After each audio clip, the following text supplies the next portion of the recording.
বহু প্রচলিত পদ্ধতির মধ্যে সঠিক বিতরের সালাত আদায় করার পদ্ধতি কি? বেতর নিয়ে এখনো সমস্যা আপনাদের। বেতর মানে বেজোড়, 1, 3, 5, 7, 9, 11 পর্যন্ত বেতর পড়া যায়। আমাদের সাধারণত প্রশ্ন 3 রাকাত বেতর কীভাবে পড়ব।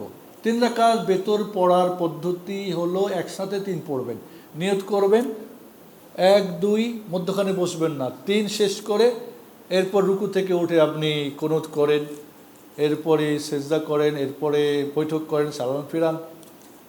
এই একটা পদ্ধতি। আর একটা পদ্ধতি 2 রাকাত পড়ে 3 রাকাতের নিয়ত করবেন, 3 রাকাতের নিয়ত করে শাফআন ওয়া বিতরান 2 রাকাত পড়ে সালাম ফিরিয়ে দেবেন, এরপর আবার 1 রাকাতের নিয়ত করে পড়বেন 2 সালামে।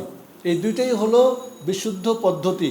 রাসূল বলছেন বেতর 3 রাকাত পড়ো না, লা তুতিরু সালাস, লা তুতিরু সালাসান, 3 রাকাত বেতর পড়িও না। আউতিরু খামসান আও সাবআন, 5 পড়ো, 7 পড়ো।